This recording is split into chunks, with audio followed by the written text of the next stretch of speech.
లోకములో నుండి మనల్ని ఆశ్చర్యకరమైన తన సహవాసంలోనికి, సంఘములోనికి, వెలుగులోనికి పిలిచిన దేవుడు, అందులో నుండి దేవుని పనిలోనికి పిలిచిన దేవుడు నమ్మదగిన వాడు. నా బిడ్డని నేనే కదా పిలిచాను. ఇప్పుడు పోరాటంలో పడ్డది నా కుమార్తె, పోరాటంలో పడ్డాడు నా కుమారుడు. నేను తోడుగా లేకపోతే శత్రువు చేతిలో చిత్తయిపోతాడని అనుక్షణం నీడవలే వెంటాడుతాడు. చాలా సంగతులు నీ మీదికి రాకుండా ఆయనే అడ్డగిస్తాడు. ఆయనే ప్రాకారమై ఉంటాడు. నీకు తెలీదా సంగతి? ఆయన అద్భుతమైన ప్రాకారం నీకుంది. ఏం పిలిపోయి ఏం ఏర్పాటన్నా సరే, పిలిచాడని వచ్చాను, నన్ను వాడుకోవట్లేదు కన్నా అని కొంతమంది ఏడుస్తూ ఉంటారు.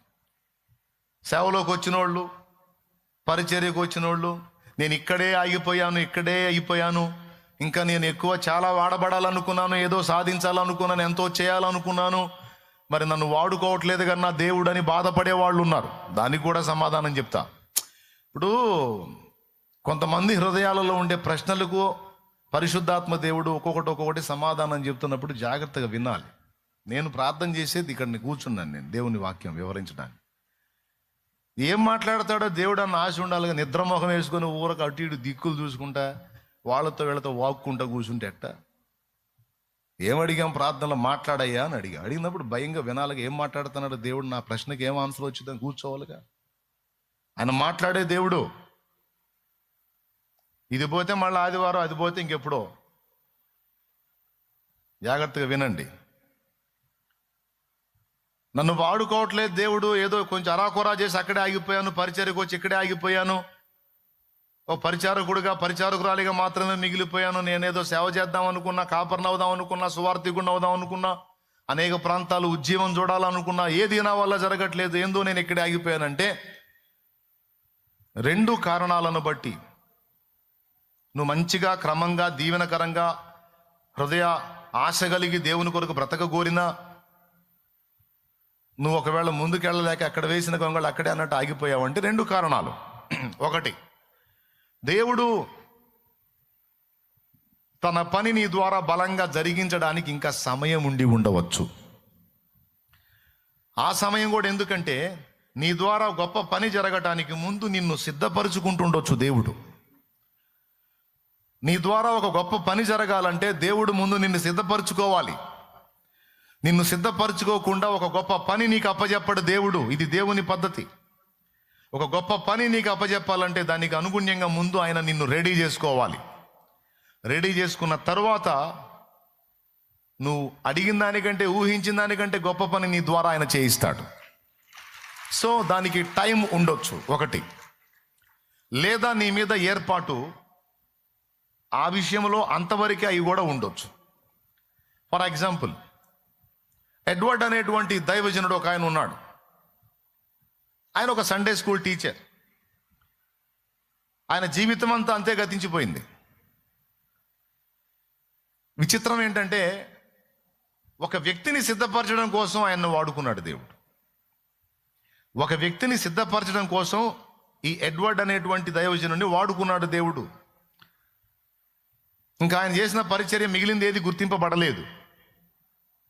ఒక 12 ఏళ్ల చిన్నోడిని రెడీ చేసింది ఒక్కటే గుర్తింపబడింది. 12 ఏళ్ల చిన్నోడిని రెడీ చేశాడు. ఆ 12 ఏళ్ల చిన్నోడు ఒక షాపులో పనిచేస్తుంటే అక్కడ ఇతను వెళ్ళి అతనికి సువార్త చెప్పి అతన్ని రక్షణలోకి నడిపిస్తాడు, ఆ 12 ఏళ్ల అబ్బాయిని. ఆ తరువాత జరగాల్సిన పరిచర్య అంతా 12 ఏళ్ల అబ్బాయితో జరిగింది. దాదాపు 1 కోటి మంది ప్రజలకు సువార్తను పరిచయం చేశాడు ఆయన. దాదాపు 1 కోటి మంది ప్రజలకు దేవుని యేసుని పరిచయం చేశాడు ఆయన. ఆయన డిఎల్ మూడీ ద్వారా అంతమందిని ప్రభావితం చేయటం దేవుని ఏర్పాటు అయితే, ఎడ్వర్డ్ ద్వారా డిఎల్ మూడీని పట్టుకోవటం ఒక ప్రణాళిక.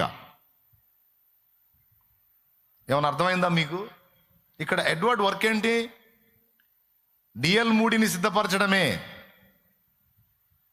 ఆయన సిద్ధపరచబడిన తర్వాత జరగాల్సిన పని అంతా ఆయన ద్వారా దేవుడు జరిగించాడు. ఇప్పుడు మీరు చెప్పాలి, అది చూడండి, ఒకళ్ళకొకళ్ళు ఎవరెవరిని ప్రభావితం చేశారో చూడండి. ఎడ్వర్డ్ గారేమో డిఎల్ మూడీ గారిని ప్రభావితం చేస్తే ఆయనేమో మేయర్ని, తర్వాత చాప్మెన్, తర్వాత బిల్లీ సండే, తర్వాత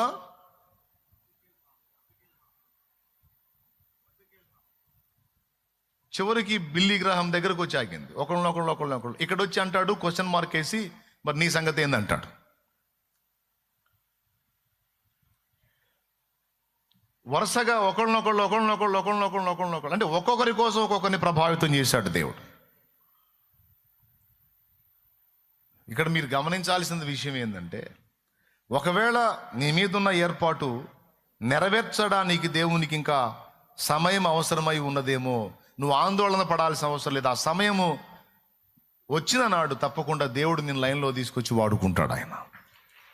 ఇది మొదటి సంగతి. అయితే రెండవది, ఒకవేళ నీకు ఇచ్చిన పరిచర్య,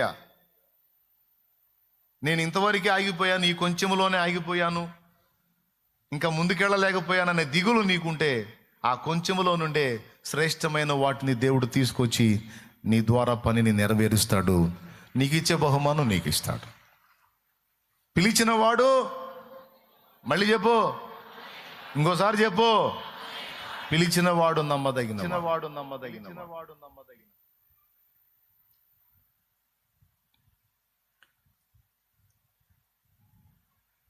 కాబట్టి ఇక్కడ ఉన్నాళ్ళైనా, లైవ్లో వీక్షించే వాళ్ళైనా అందరూ గుర్తించండి, ఒకవేళ దేవుడు నన్ను పిలిచాడు కానీ వాడుకోవట్లేదు అనే చింత నీకొద్దు. ఒకవేళ సమయం ఉండిందేమో, లేకపోతే నీ ద్వారా జరిగిస్తున్న చిన్న చిన్న పనుల ద్వారానే దేవుడు అందులో నుంచి గొప్ప కార్యాలు జరిగించబోతున్నాడేమో, అందులో నుంచి గొప్ప వ్యక్తులు లేపబోతున్నాడేమో. ఆమెన్. అటు దిగులు పడ. ఇక్కడ ఒక విషయం గుర్తుపెట్టుకుంటే చాలు, పిలిచిన వాడు రైట్. అబ్రహాముని పిలిచాడు, అబ్రహాము దేవుని మాట నమ్మి వచ్చాడు. మనల్ని నమ్మి ఒకళ్ళు వస్తేనే మనం వాళ్ళకి అన్యాయం చేయడానికి ఇష్టపడం. అలాంటిది దేవుడిని నమ్మి ఒకడు అడుగు ముందుకేసినప్పుడు దేవుడు ఎలా అన్యాయం చేస్తాడండి?